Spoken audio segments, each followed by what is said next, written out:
Are you calculating the cost of love, or are you loving extravagantly? Today's gospel reading is John chapter 12, verses 1 to 11. And we have Jesus coming to Bethany to have dinner with Lazarus, Mary, and Martha. And we have a lot of crowd gathering together who is now believing Jesus because they had witnessed or heard about the spectacle of Lazarus being brought back to life from the dead by Jesus. And because of this, the Pharisees and the chief priests not only plotted to kill Jesus but wanted to kill Lazarus as well.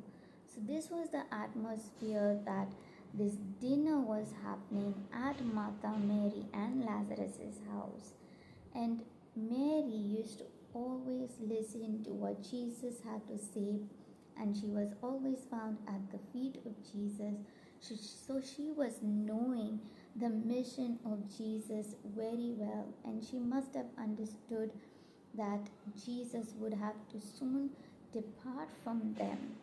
And if you would picture the scene of this at this dinner, there would be Jesus and Lazarus and his disciples all seated at the table, her sister Martha being hostess. She's serving the food at the dinner table that she must have prepared so lovingly.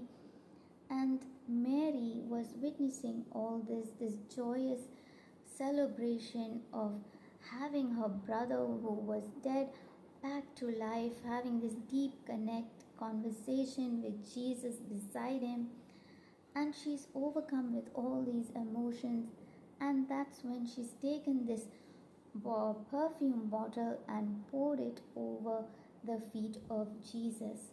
Now, this particular perfume, nard, it's interesting to know that it comes from the areas of China, Nepal, and India, that it's found in the Himalayas. So, this perfume was expensive because the process of gaining this perfume or extracting this perfume was quite expensive, and the whole bottle would cost nearly an entire year's worth of wages for an average person. But we see that Mary's devotion was so great at that moment that she pours this perfume on the feet of Jesus, because the whole scene, this happy family, for her was priceless.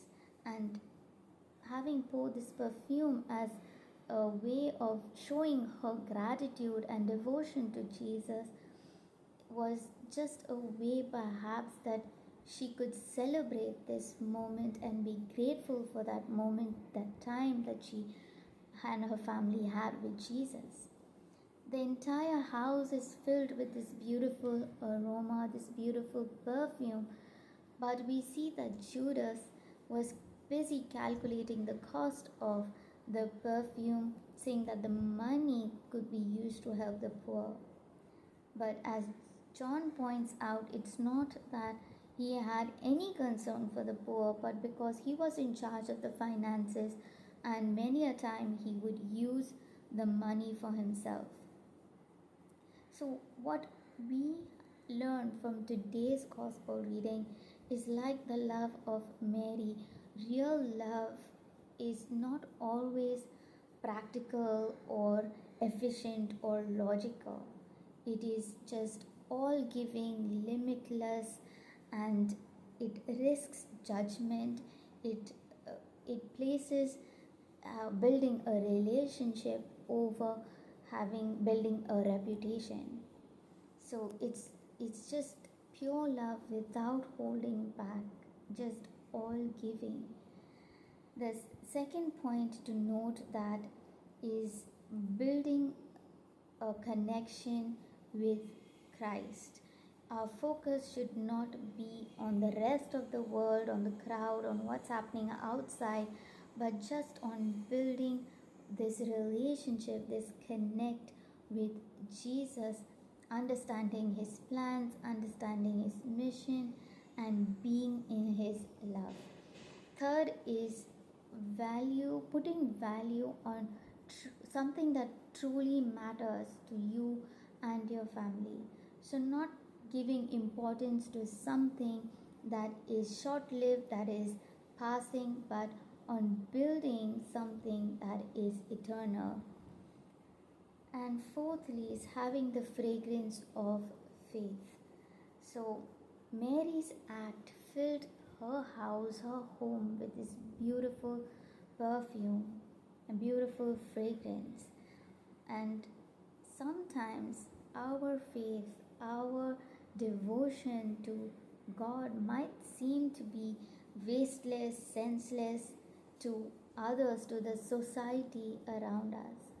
But we know that this fragrance that develops from the relationship that we build with Jesus will not only enrich our lives but also fills our homes, fills the lives of our family members with this beautiful fragrance.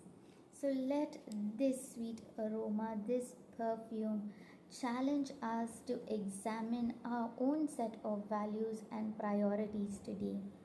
Whether are you still calculating the cost of love, or are you pouring out your love without reservation? So this is my short reflection for today's gospel reading. God bless you. I will see you tomorrow.